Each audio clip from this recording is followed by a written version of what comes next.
अच्छा, अब titration curves को बताने से पहले ना अब एक क्वेश्चन करेंगे, क्वेश्चन की फॉर्म में करेंगे, इसमें कुछ कंसेप्ट क्लियर होंगे। देखो, जैसे मैंने तुम्हें बोला से टाइट्रेशन कर्व बनाना है, मैं strong acid strong base, strong acid plus strong base. जैसे मैं HCl और NaOH ले रहा हूँ, HCl प्लस NaOH, ठीक है ना, HCl प्लस NaOH। HCl ले लिया मैंने से 50 मिलीलीटर ऑफ 0.1 मोलर HCl लिया, HCl लिया, और हम इसको टाइट्रेट कर रहे हैं, यूजिंग 0.1 मोलर NaOH। हम इससे इसको टाइट्रेट कर रहे हैं। अब जिसको हमने क्या कहते हैं, ये ध्यान रखना कि इसको मैं HCl को लिया मैंने फ्लास्क में,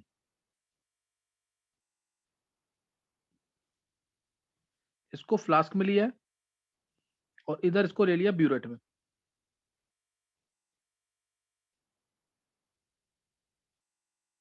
इसको ब्यूरेट में लिया, स्टॉप को लगा रखा है पे, और ये पूरा कनेक्टेड होता है कैसे। तो इसमें ब्यूरेट में हमने क्या लिया, NaOH। ये इसमें पूरी मार्किंग होती है कितना ml है कितना नहीं है, ये पूरी मार्किंग होती है। जैसे यहाँ पे ये ऐसे पूरी मार्किंग होगी कितना ml यूज हुआ है। जैसे ये मान लिया मैंने 50 ml तक मार्किंग है सपोज, तो जैसे यूज हो गया यहाँ पे बचा इतना, तो 10 ml यूज हो गया, यहाँ बचा तो 20 ml यूज हो गया, इस तरीके से। और नीचे मेरे पास क्या है, यहाँ पे क्या है, HCl, यहाँ HCl है 50 ml ऑफ 0.1 मोलर।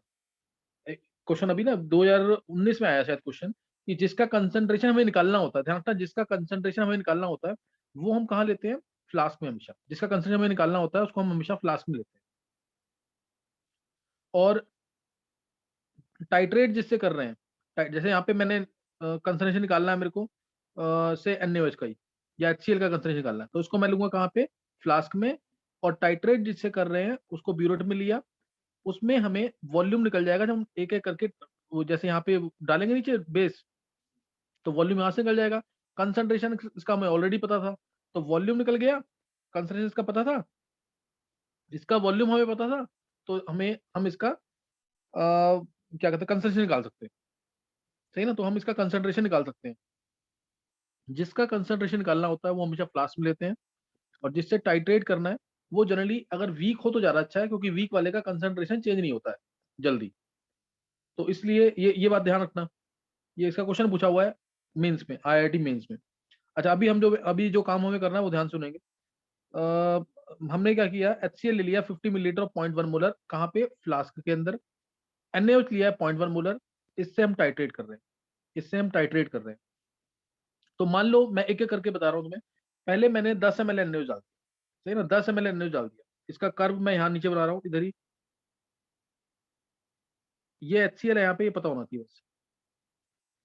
यहाँ HCl है 50 ml 0.1 मोलर, ये कर्व बना रहे हैं इसका। pH, volume of NaOH, pH 1, 2, 3, 4, 5, 6, 7, 8, 9, 10, 11, 12, इस तरह चलेगा pH। शायद कर्व इससे ऊपर चला जाएगा। और ये 10 ml, 20 ml, 30 ml, 40 ml, 50 ml, 60 ml, 70 ml, 80 ml, ये चल रहा है ऐसे। यहाँ पे pH क्या है, 1, 2, 3, 4, 5, 6, 7, 8, 9, 10, इस तरह चल रहा है pH। और यहाँ पे 10 ml है, 50 ml है यहाँ पे, यहाँ 70 ml है, इस तरह से ये ml में चल रहा है। वॉल्यूम ऑफ NaOH चल रहा है ml के अंदर, NH से हम क्योंकि टाइट्रेट कर रहे हैं। अब ये 50 ml 0.1 मोलर है, जब मैंने ये 10 ml डाला pH कितना होगा, जब मैंने 10 ml डाल दिया NaOH, तो pH कितना होगा, मैं डायरेक्ट निकाल रहा हूँ, क्योंकि HCl जा रहा ही होगा अभी, H प्लस आयंस। पहले इनिशियल pH कितना है, 1, HCl कितना है, 0.1 मोलर है, pH 1। तो कर्व जीरो, जब हमने NaOH जीरो डाला तो यहां से कर्व स्टार्ट होगा। इसको जनरलाइज करो, अगर स्ट्रॉन्ग एसिड है तो pH बहुत कम होगा, नीचे से कर्व स्टार्ट होगा। कोई डाउट किसी को, 0.1 मोलर यानी 10⁻⁻⁻⁻, तो pH आ जाएगा 1, चेक करो एक बार।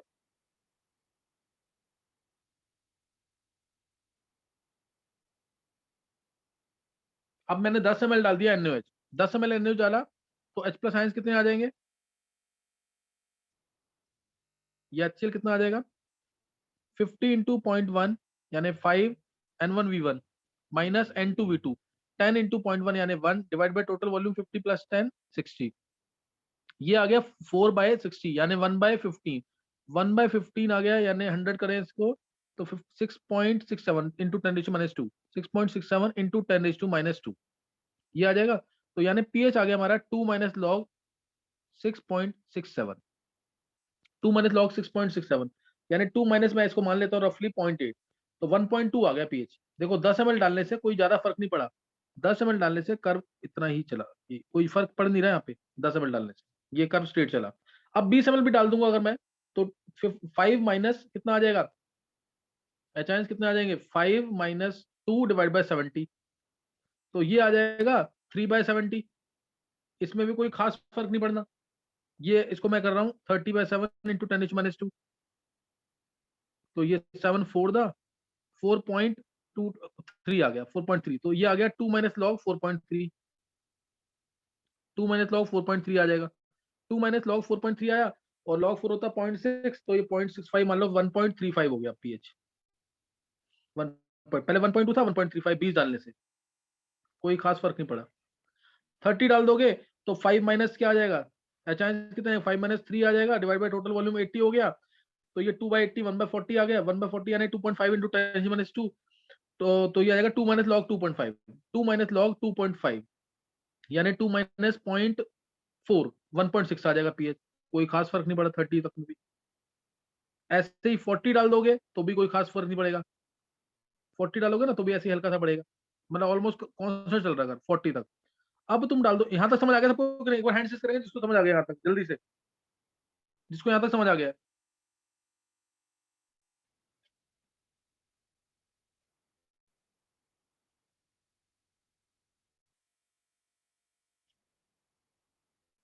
कनिष्क, गर्भ, अनीश, आदित्य, शिखा, निशी, छवि, वेदांत, साक्षी, जानवी, नित्या, मयंक, कृष्णा, सिद्धि, देवांशी, बॉबी, अर्नव, क्षितिज, युविका।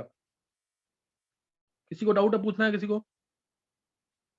ये तो सिंपल पीएच वाले क्वेश्चन कराए थे वही कर रहे हैं हम अभी, और वो भी स्ट्रॉन्ग एसिड स्ट्रॉन्ग बेस के जिसका डायरेक्ट फॉर्मूला था N1V1 minus N2V2 divide by V1 plus V2, तो ये आ गया। अब इसको 49.9 ml कर दो वॉल्यूम, 49.9 ml।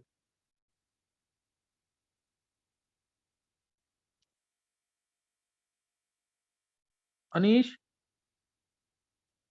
Yes sir. जैसे मैं अभी ये करा रहा हूँ सेम ऐसे ही बताया हुआ उसमें कि अलग बताया हुआ कुछ?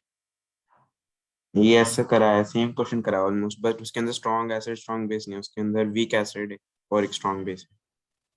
अच्छा, नहीं नहीं, जैसे मैंने अभी इंडिकेटर की थ्योरी बताई है वो सेम है ना थ्योरी, वो जैसे उससे भी समझ आ रही है ना जिससे किया है तुमने? Yes sir. तो अभी कुछ क्लियर ज्यादा हुई है कि वैसे ही है सेम? सर ये वाला टॉपिक तो मेरे को पहली बार ही पूरा समझ आ गया। अच्छा, पहली बार में समझ आ गया था जब तुमने लेक्चर से पढ़ा था? Yes sir. चलो सही है। तो अब मेरे को 49.9 पे बताओ कितना आ रहा है, 49.9 पे सर सेम ही रहेगा ऑलमोस्ट। चेक करो एक बार। जानवी,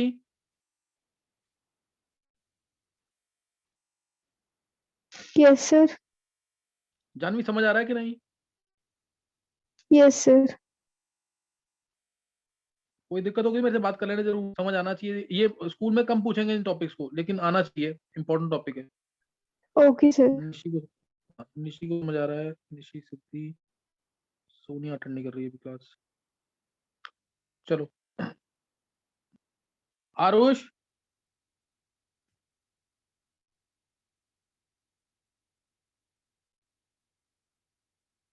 चलो बता 49.9 पे निकाला क्या?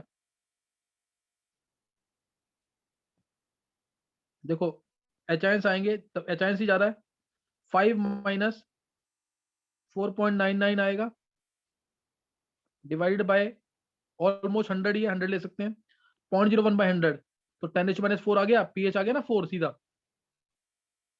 40 पे भी कोई खास चेंज नहीं आएगा। चेंज कहाँ पे आया? 49.9 पे आ गया कि चेंज की नहीं?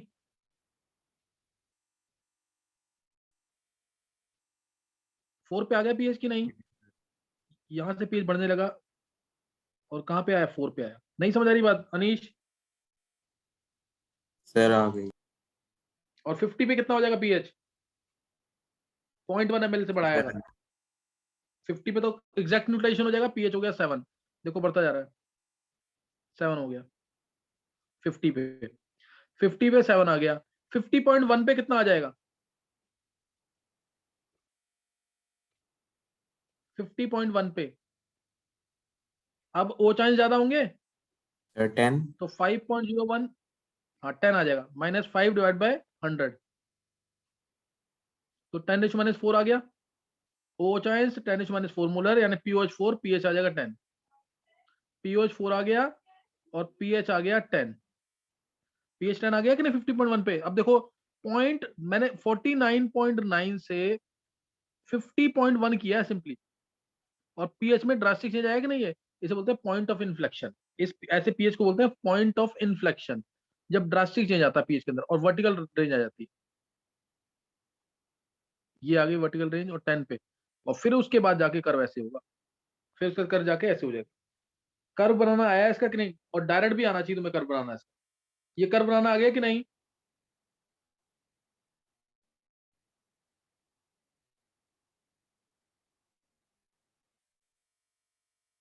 ये कर्व बनाना आ गया कि नहीं? सर गर्व आ गया। यस सर आ गया। गर्व आ गया ना? अब यहाँ ध्यान देना, अब जो बात बताऊंगा मैं, 8 से 10 के बीच में, 8 से 10, 8 से 10 के बीच में, ये 8 ये 10, 8 से 10 के बीच में क्या यूज करते थे? फिनोप्सिलिन इंडिकेटर यूज करते थे, करते थे कि नहीं? Yes sir. कर सकते हैं यूज कि नहीं, ये बताना तुम्हें। अब 3 से 5 के बीच में मिथाइल ऑरेंज इंडिकेटर यूज करते थे,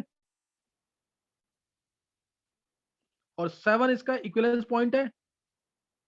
7 क्या है इसका इक्विवेलेंस पॉइंट? अब बताओ फिनोप्सिलिन और मिथाइल ऑरेंज किसको इंडिकेटर यूज कर सकते हैं इन दोनों में, इन दोनों के लिए, इसके इस टाइट्रेशन के लिए? मैंने तुम्हें बताया था दोनों यूज कर सकते हैं, अगर तुम्हें याद हो तो।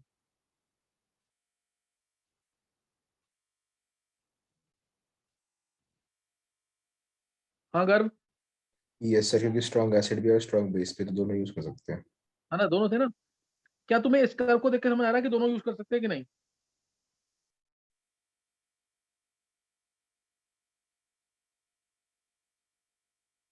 देखो ध्यान देना जरा, जो फिनोप्सिलिन है, जो फिनोप्सिलिन है वो कलर चेंज शो कर रहा है इधर, यहाँ पे।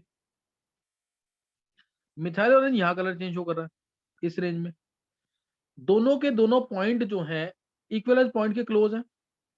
इक्विवेलेंस पॉइंट के क्लोज है कि नहीं? Yes sir. जो इक्विवेलेंस पॉइंट है वो है पीएच 7 पे, पीएच 7 पे। वॉल्यूम है 50 ml, वॉल्यूम 50 ml है कि नहीं? Yes sir. वॉल्यूम 50 ml है ना?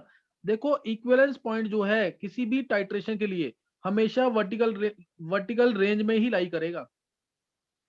अगर वर्टिकल रेंज नहीं है किसी टाइट्रेशन में, इसका मतलब उधर इंडिकेटर काम नहीं करेगा, सही ना? उधर इंडिकेटर काम नहीं करेगा। अगर वर्टिकल रेंज नहीं है, वर्टिकल लाइन नहीं है, सिर्फ हॉरिजॉन्टल लाइन है, तो इंडिकेटर काम नहीं करेगा। समझ गए कि नहीं? तो इंडिकेटर कभी काम नहीं करेगा अगर वर्टिकल लाइन नहीं है। क्यों? क्योंकि देखो वर्टिकल रेंज में ही इक्विवेलेंस पॉइंट लाई करने का रीजन क्या है? वर्टिकल रेंज में लाई कर रहा है ना। अब यहां से यहाँ पे वॉल्यूम में चेंज चेक करो, वॉल्यूम में चेंज चेक करो। इसको ऐसे शो करता हूँ, ये पॉइंट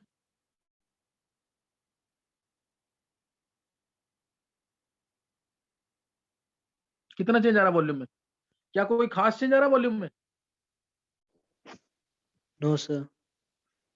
तो इस लाइन के अंदर जो भी इंडिकेटर की पीएच रेंज आती है वो सब यूज हो सकते हैं इस लाइन के अंदर। क्यों? क्योंकि इस लाइन में वॉल्यूम में चेंज तो आ ही नहीं रहा, वॉल्यूम में चेंज तो नहीं आ रहा ना। ये मिथाइल ऑरेंज जो है ये देगा एंड पॉइंट। इस केस में मैं इक्विवेलेंस पॉइंट नहीं बोलूंगा, इक्विवेलेंस पॉइंट एक ही होता है, एंड पॉइंट बहुत सारे हो सकते हैं। इक्विवेलेंस पॉइंट तो 7 ही है इसका, at pH is equal to 7 there this titration has the equivalence point। लेकिन एंड पॉइंट जो है वो इक्विवेलेंस पॉइंट के आसपास होता है। न्यूमेरिकल्स में हम दोनों को एक ही मानते हैं। देखो हमें जब पता लगेगा ना कि टाइट्रेशन कंप्लीट हो गई है, वो है हमारा क्या, एंड पॉइंट। इक्विवेलेंस पॉइंट क्या होता है, जो हम थ्योरेटिकली निकालते हैं। जैसे मेरे को पता है कि इसका NaOH और HCl का इक्विवेलेंस पॉइंट जो है pH 7 पे आएगा, pH 7 पे आएगा। लेकिन एंड पॉइंट जो है, देखो इसका 50 ml पे इक्विवेलेंस पॉइंट आना था, NaOH जो 50 ml डल जाता है यहाँ से तो इक्विवेलेंस पॉइंट आना था। लेकिन मिथाइल ऑरेंज ने तुम्हें एक ड्रॉप, एक या दो ड्रॉप पहले, एक या दो ड्रॉप मतलब 1 ml से भी बहुत कम पहले ही तुम्हें बता दिया इक्विवेलेंस पॉइंट आ गया। समझे कि नहीं? इतने पॉइंट यहां बता दिया ना इसने। और फिनोप्थलीन ने कब बताया, एक ड्रॉप के बाद, इक्विवेलेंस पॉइंट के एक ड्रॉप के बाद बताया। नहीं समझाई बात? क्योंकि इस रेंज में तो वॉल्यूम चेंज नहीं हो रहा ना, बहुत ही कम चेंज है। गर्व यस सर। क्लियर हुआ कुछ कि नहीं है? हाँ सर, थोड़ा थोड़ा हुआ। थोड़ा थोड़ा हुआ है। बता क्या दिक्कत आ रही है, बता। सर मतलब इतने एक यार बारी में ना तुम अच्छे समझ नहीं आ रहा, मैं एक बार दोबारा देख लूंगा लेक्चर। अच्छा लेक्चर देखेगा तब समझ आएगा। देख गर्व अच्छा वेदांत तेरे को पता है, वेदांत? यस सर, मुझे क्लियर है। अच्छा तेरे को पहले से पता थी ना बात ये वाली जो बताया मैंने? यस सर, मैंने देखे हुए लेक्चर। अच्छा सही है। और किसी बच्चे को कोई दिक्कत है? देखो गर्व अभी 10th में है तो उसको थोड़ी दिक्कत आ सकती है, इसने लेक्चर भी नहीं पढ़ा अभी। और किसको दिक्कत आ रही है इसमें? और किसको दिक्कत आ रही है? क्योंकि टफ चीज नहीं है। इक्विवेलेंस पॉइंट आ रहा है, इक्विवेलेंस पॉइंट आ रहा है 50 ml पे, सही ना? इक्विवेलेंस पॉइंट आ रहा है 50 ml पे। मिथाइल ऑरेंज बता रहा है कब, 49.9 ml पे। और फिनोप्थलीन कब बता रहा है इसको, 50.1 ml पे। कुछ ऐसे मान लो, बहुत ज्यादा 50.05 ml, 50.02 ml। ये बता रहा है 49.98 ml पे। तो कोई खास डिफरेंस नहीं आएगा। एंड पॉइंट इक्विवेलेंस पॉइंट से पहले भी हो सकता है, एंड पॉइंट इक्विवेलेंस पॉइंट के बाद में भी हो सकता है, depending upon the indicator use. Vertical range में होना चाहिए तभी हम यूज कर सकते हैं उसको, वर्टिकल रेंज में नहीं है तो हम यूज नहीं कर सकते उसको। ये इसका कंसेप्ट है। और ये कर्व तुम्हें डायरेक्ट बनाने आने चाहिए। अगर तुम डायरेक्ट नहीं बना पा रहे हो ना, जैसे एक कर्व मैंने तुम्हें बता दिया, ये एक कर्व मैंने तुम्हें बता दिया, दूसरा कर्व, दूसरा कर्व देखो एक बार। चलो हैंड से करना जिसको समझ आ गए कर्व से, जल्दी से, जिसको ये कर्व समझ आ गए हैं, जिसको ये कर्व समझ आ गया जो मैंने बताया अभी। आदित्य को समझ आ गया, अनीश को समझ आ गया, वेदांत को, और कोई बच्चा? मयंक, सिद्धि, नित्या, युविका, बॉबी, कनिष्क, निशी, कृष्णा, जानवी, साक्षी, अर्नव, शिखा, छवि, क्षितिज, आर्यमन।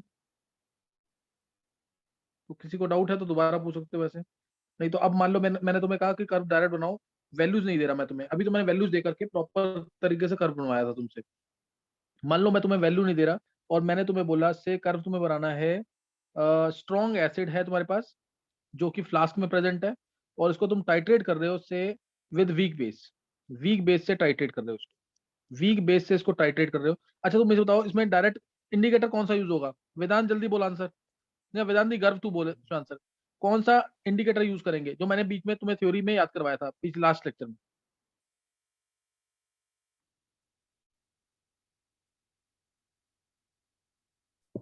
सर इसमें मिथाइल ऑरेंज यूज करेंगे। हाँ एसिड स्ट्रॉन्ग है ना, एसिड स्ट्रॉन्ग है तो मैंने तुम्हें बोला था एसिड स्ट्रॉन्ग देखते ही तुम मिथाइल ऑरेंज मार्क कर दे। बहुत अच्छे गर्व। Volume of weak base add कर रहे हैं, वॉल्यूम ऑफ वीक बेस जैसे NH4OH कह सकता हूँ। वॉल्यूम ऑफ वीक बेस यानी NH4OH, ये मैं ऐड कर रहा हूँ। तो देखो स्ट्रॉन्ग एसिड और वीक बेस है। स्ट्रॉन्ग एसिड है तो कर्व कहां से स्टार्ट होगा कर्व? सर स्ट्रॉन्ग एसिड है तो फिर नीचे से शुरू होगा। बिल्कुल सही है, नीचे से कर्व स्टार्ट होगा। अब वीक बेस डालेंगे वीक बेस डालेंगे तो कुछ पीएच में इंक्रीमेंट होगा कि नहीं? सर बहुत थोड़ा सा नेग्लिजिबल। बहुत थोड़ा थोड़ा इंक्रीमेंट होगा। और उसके बाद जब ये न्यूट्रलाइज होगा, देखो इसमें है कुछ भी नहीं, इसमें HCl था, तुम NH4OH डाल रहे हो, HCl था, NH4OH डाल रहे हो, बनेगा क्या इससे? NH4Cl। स्टार्टिंग में देखो इधर HCl डाला तुमने, NH4Cl बना, HCl डाल रहे हो तो पीएच हमारा इनिशियली तुम्हारा 1 ही रहेगा, 1 से धीरे धीरे करके बढ़ेगा। ये 5 था, ये 1 था डाला मैंने, तो ये 0 हुआ, ये 4 बचा। NH4Cl से कोई मतलब ही नहीं हमारा, क्योंकि स्ट्रॉन्ग एसिड बचा हुआ है, स्ट्रॉन्ग एसिड बचा हुआ है। उसके बाद NH तुमने ये 2 डाल दिया, तो ये 3 बचेगा, ये 2 बनेगा। जब तुमने ये पूरा 5 का 5 डाल दिया, 5 का 5 डाल दिया, तो हो जाएगा सॉल्ट का, ये 0 0 हो जाएंगे। तब क्या बन जाएगा? 5 बन जाएगा, तो हो जाएगा सॉल्ट का हाइड्रोलिसिस। तब कंसेप्ट क्या लग गया? सॉल्ट का हाइड्रोलिसिस। NH4Cl का पीएच निकालना सिखाया हुआ मैंने तुम्हें, उस तरह से निकालना। उसके बाद जब तुम और एक्सेस में डालोगे बेस, तो ये तो बचा हुआ तुम्हारे पास, और ये क्या बन जाएगा? बफर बन जाएगा, तो पीएच रह जाएगा कांस्टेंट। तो ये बाद में जाके पीएच बढ़ेगा इसका। अब इसका पी अच्छा, इसका इक्विवेलेंस पॉइंट कहाँ पे होगा? इसका इक्विवेलेंस पॉइंट कहाँ होगा? NH4Cl जब बन जाएगा तो 5 5 जब ये 0 हो जाएंगे तो इक्विवेलेंस पॉइंट आएगा कि नहीं? तो NH4Cl बनेगा। अब NH4Cl का पीएच कितना होगा? 7 से कम होगा कि नहीं? गर्व? Yes sir. Yes sir. हाँ, 7 से कम होगा ना, इसका इक्विवेलेंस पॉइंट 7 से कम पे लाई करेगा। मान लो ये 7 है, तो इसका इक्विवेलेंस पॉइंट कहाँ रहेगा? यहाँ पे, इस रेंज में। एक मिनट रुको। अब फिर यहाँ बफर बन गया, तो ये ऐसे रहेगा। समझ गया कि नहीं है? बफर बन जाएगा तो ऐसे रह जाएगा। तो इस अब यहाँ पे मान लो पीएच 3 से 5 ये रेंज है, तो 3 से 5 में यूज हो जाएगा कि नहीं अब methyl yes orange? Sir. 3 to 5 में। तो यहाँ पे मिथाइल ऑरेंज यूज होगा, इंडिकेटर 3 to 5 में, इसलिए मिथाइल ऑरेंज को इंडिकेटर यूज कर लेंगे। तो ये कर्व डायरेक्ट बनाना आना चाहिए, क्योंकि वहां पे जब आएगा ना ऑब्जेक्टिव्स में, तो तुम्हें डायरेक्ट आना चाहिए जरूर। ये तो मैंने तुम्हें बता दिया डिटेल कि कैसे न्यूमेरिकल्स के थ्रू हम कर सकते हैं, लेकिन डायरेक्ट जरूर आना चाहिए। तो ये मैंने जैसे लिया था स्ट्रॉन्ग एसिड वीक बेस, ऐसे ही कर्व मैं ले लेता हूँ। वीक एसिड स्ट्रॉन्ग बेस उल्टा ले लिया मैंने। अब weak acid plus strong base, इसका कर्व कैसा बनेगा? गर्व तू ही बता। सर फिनोल्फथलीन वीक लेंगे एसिड इसमें स्ट्रॉन्ग बेस, इंडिकेटर। बिल्कुल सही है। फिनोप्सिलिन इंडिकेटर होगा, pH volume of strong base डाल रहे हैं हम, NaOH डाल रहे हैं। तो अब पहले बता कर्व कहाँ से स्टार्ट होगा? सर ऊपर से शुरू होगा क्योंकि पीएच ज्यादा हुआ, बेसिक सॉल्यूशन है। ऊपर कितना? ऊपर कितना? सर 7 से ज्यादा। नहीं नहीं नहीं, वीक एसिड था ना तेरे पास, तेरे पास पहले वीक एसिड था, तो उसके अंदर स्ट्रॉन्ग बेस डाल रहा है, ओके सर। तो पीएच स्टार्ट होगा 3 के आसपास से, सही ना? Yes sir. जैसे एसिटिक एसिड है, एसिटिक एसिड है और तू NaOH डाल रहा है उसके अंदर, सही ना? Okay sir. अगर NaOH तेरे पास पहले से होता, उल्टा भी सोच सकता है तू, ऐसा नहीं उल्टा नहीं सोच सकता। स्ट्रॉन्ग बेस होता तेरे पास, तो उसमें वीक एसिड डाल रहा है, तब तू स्टार्ट करता पीएच 12 से, समझा कि नहीं? ऊपर से नीचे आते फिर, ओके सर। सिंपल सी बात है। बेस डाल रहे हैं, बेस डाल रहे हैं अगर, तो पीएच बढ़ेगा, एसिड डाल रहे हैं तो पीएच कम होगा, ये तो पता है ना? Yes sir. आधे ऑप्शन तुम्हारे जो कर्व के होंगे ना, वो ऐसे ही रिजेक्ट हो जाएंगे कि कर्व स्टार्ट कहाँ से हो रहा है। तो CH3COH था, तो कर्व स्टार्ट होगा PH3 से, सपोज 3 से स्टार्ट किया। अच्छा, अब इसका इक्विवेलेंस पॉइंट कहाँ पे आएगा? इसका इक्विवेलेंस पॉइंट कहाँ पे आएगा? 7 से ऊपर आएगा, 7 से नीचे आएगा? सर 7 से ऊपर। हाँ, क्योंकि CH3CONA बनेगा। ये 5 था, ये 5 था, दोनों खत्म हो जाएंगे, 0 0, तो ये 5 बनेगा, यानी बेसिक है, तो यानी 7 से ऊपर आएगा। 3 से कर्व को स्टार्ट किया तुमने, ठीक है ना? 3 से कर्व को स्टार्ट किया, ये ऊपर जाएगा, ऊपर जाएगा, ये ऐसे गया, और फिर कुछ जाके ऐसे हो जाएगा, इस तरह से कर्व बनेगा। और ये पॉइंट जो होगा यहाँ पे 7 मान लो, PH7 यहीं पे होगा। मैं थोड़ा कर्व गलत बन गया, तो ये वर्टिकल रेंज जो आएगी यहाँ पे, इसका जो इक्विवेलेंस पॉइंट आएगा कुछ यहाँ पे आएगा, 10 के आसपास, कुछ मान लो 10 के आसपास। तो यहाँ पे हम फिनोप्थलीन यूज कर सकते हैं, सही ना? 8 to 10 में ये फिनोप्थलीन यूज होगा यहाँ पे, जो कलर चेंज शो करेगा। नहीं समझ आई बात?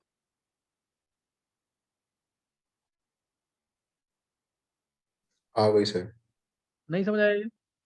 हाँ, और अगर मान लो वीक एसिड वीक बेस का है, नेक्स्ट पेज पे देख लो ऊपर, वीक एसिड वीक बेस का,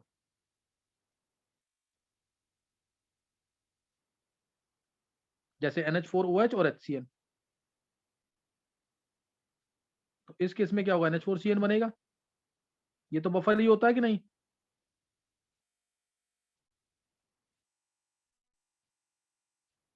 वीक एसिड था तुम्हारे पास, तुम उसमें NH4OH डाल रहे हो, तो कर्व तो यहीं से स्टार्ट होगा, लेकिन इस केस में कोई वर्टिकल रेंज नहीं आती।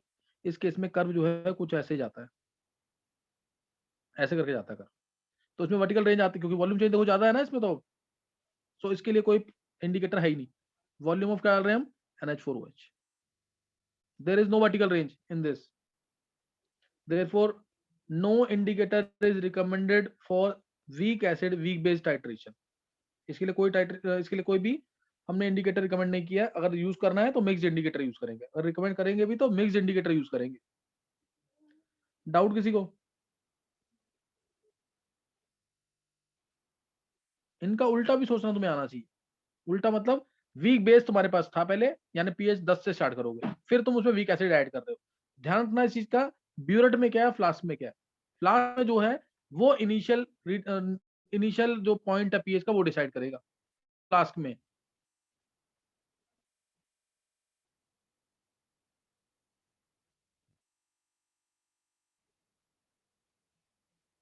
नहीं समझ आया कर्व? एक बार हैंड से करना, कर्व बनाना, बेसिक कर्व बनाना। किसी को क्लियर हो गया? बेसिक कर्व बनाना किसी को क्लियर हो गया? जल्दी से।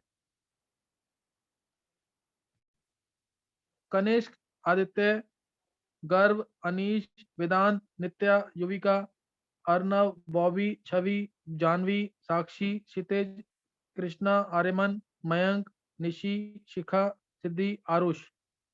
आरुष समझ आ गया कर्व बनाना? Devanshi, Aarush.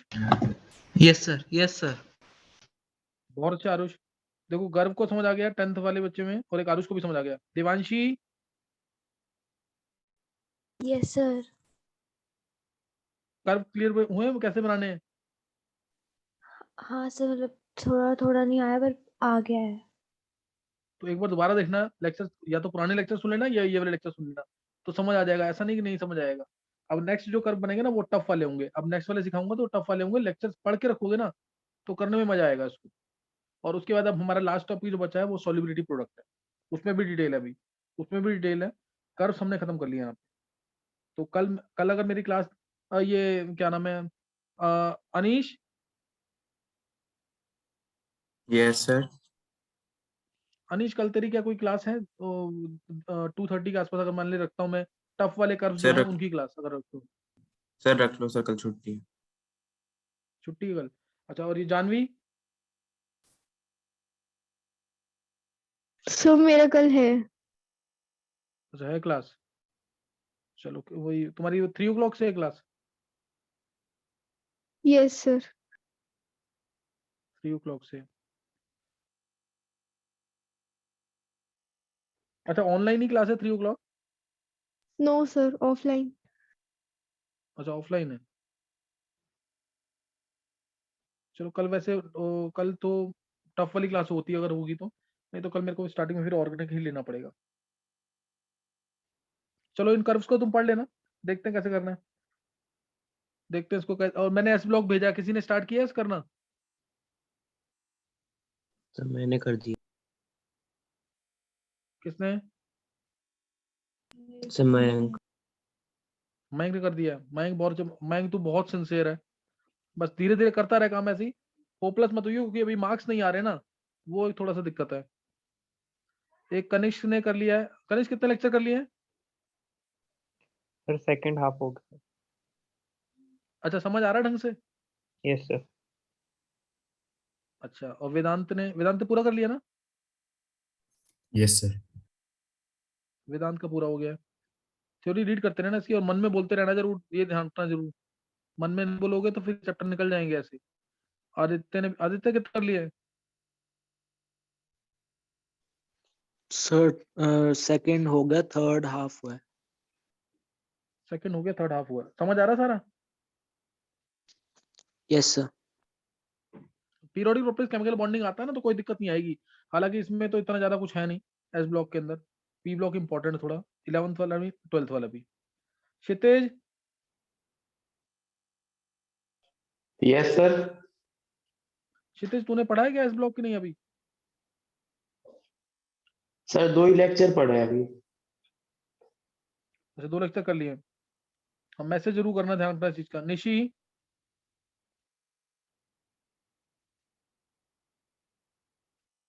Nishi yes sir. S block तुमने तो लास्ट ईयर का रखा ना? Yes sir. तो अभी याद किया कुछ कि नहीं? आज क्या किया था निशी? सर आज भी एस ब्लॉक ही करूंगी। अच्छा एस ब्लॉक ही करोगे। और मैंने तुम्हें जो सारे चैप्टर के फॉर्मुलेस का बोला था वो कर लिया कि नहीं? हाँ सर कर रही हूँ। अच्छा निशी, एक बार तुम सारे चैप्टर्स का पीडीएफ बनाकर ना ग्रुप में भेज दो। मेरे पास भेज दो या ग्रुप में भेज दो, ज्यादा अच्छा है। क्योंकि तुम्हारी राइटिंग सही है तो तुमने सही बनाया होगा, नोट्स बना रखे ना तुमने सारा। हाँ सर। और किस किस ने नोट्स बना रखे हैं सारे चैप्टर? क्योंकि 6th को पेपर होना है तुम्हारा, नेक्स्ट पेपर 6th को होना है।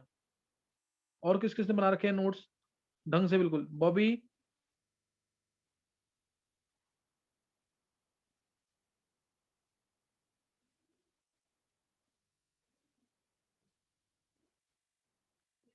नित्या,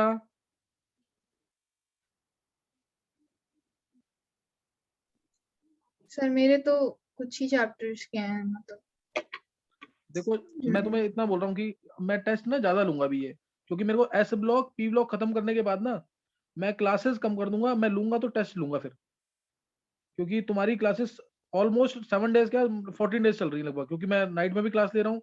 फिर क्या कहते हैं, सुबह भी तुम्हें वो 2:30 बजे के आसपास भी क्लास होती है। तुम्हें पढ़ने का टाइम दूंगा। अब ये जो प्रेशर क्रिएट किया है ना ये 3-4 महीने, ये 7 दिन क्लास चली है, ये इसलिए किया है कि तुम एक बार ढंग से कोर्स कर लो, फिर टेस्ट देना ढंग से, ताकि सिली मिस्टेक्स खत्म हो जाए। वो टेस्ट होंगे सारे इकट्ठे। लेकिन अभी तुम ना चैप्टर के शॉर्ट नोट्स बनाने वाला काम, और एक 43 इयर्स आईआईटी के मेंस, जिसको लगता है कि मैं नहीं कर सकता 43 इयर्स आईआईटी, वो सिर्फ मेंस के क्वेश्चन पे कंसंट्रेट करे। मेंस वाले जो क्वेश्चन है ना उनको ध्यान से करो, लेकिन ना करो पूरे मन से कि हाँ इसमें एक एक चीज क्लियर हो तुम्हें उस क्वेश्चन के अंदर। तुम फिर तीसरी बार और 4 मार्क जरूर करना। मैं तुम्हें बहुत बार बोल चुका हूँ, 4 मार्क नहीं करोगे तो फिर फंस जाओगे। क्योंकि एक बुक को जो बच्चा, जैसे मयंक है, मयंक को कम से कम 8 से 10 बार करनी है इस बुक को। 8 से 10 बार कैसे होगी? तरीका सिर्फ एक ही है कि स्टार मार्क करना। 100 क्वेश्चन है तो 100 को किसी तरह से 40 से 60 पे लेके आना, 40 से 60, ताकि ये रिपीट हो सके। मयंक समझ गया कि नहीं? Yes sir. ये बस ध्यान रखियो, यही तरीका है। सिर्फ मेडिकल वाले बच्चे भी करते हैं, सिर्फ मेंस के क्वेश्चन करें। बाद में जाकर जब ये ढंग से हो जाएगा तो थोड़ा सा बढ़ा दे। और जिनके ये आसानी से हो रहा है 43 ईयर्स आईआईटी, तो वो जो मैंने बुक्स बता रखे हैं तुम्हें पहले, वो बुक स्टार्ट कर देना करना।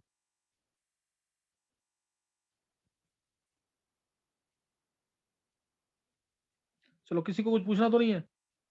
सर हाँ बोलो। हाँ सिद्धि। सर ये जो कर्व्स हैं ये सारे मतलब कंडक्टिविटी वाले सिमिलर है ना ये सर?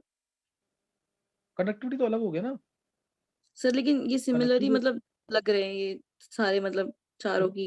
नहीं नहीं नहीं, वो तो सिद्धि कनेक्टिविटी अलग चीज है और ये अलग चीज है। हाँ वो बात अलग है, आ रहे हो सिमिलर। कनेक्टिविटी वर्सेस वो तो है, बात अलग है कि आ गए सिमिलर, लेकिन वो अलग चीज है ना। Okay sir. हाँ वो भी कर्व इंपॉर्टेंट है बहुत, क्योंकि वो भी आईआईटी में पूछे हुए हैं कनेक्टिविटी वाले कर्व।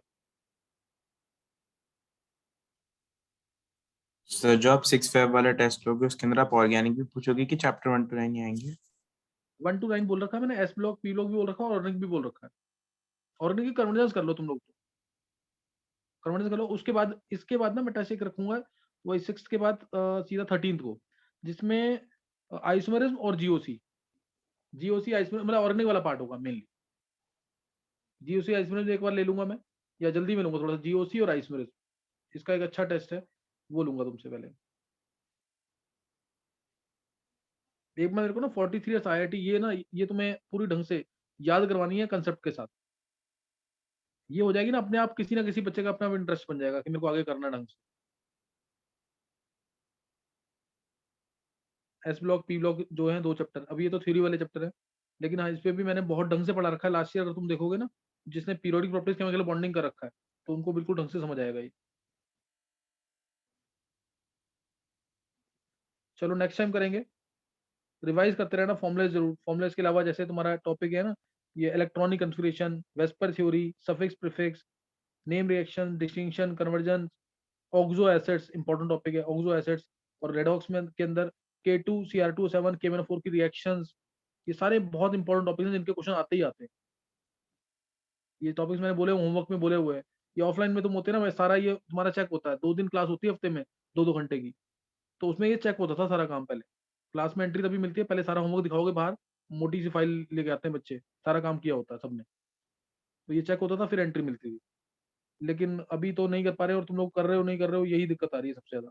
तो टेस्ट अब जितना दोगे, जितना मेरे को सुनाओगे, मेरे पास सिलेबस खत्म हो जाए फिर मैं सुनने का काम ही करूंगा सिर्फ, उसमें जरूर अटेंटिव रहना। चलो कल करेंगे, कल देखते हैं कि कौन सी क्लास होगी। पढ़ के रखना अपना सारा टॉपिक जो बोला है, एस ब्लॉक के नोट्स भी बनाते रहो साथ साथ। Okay thanks.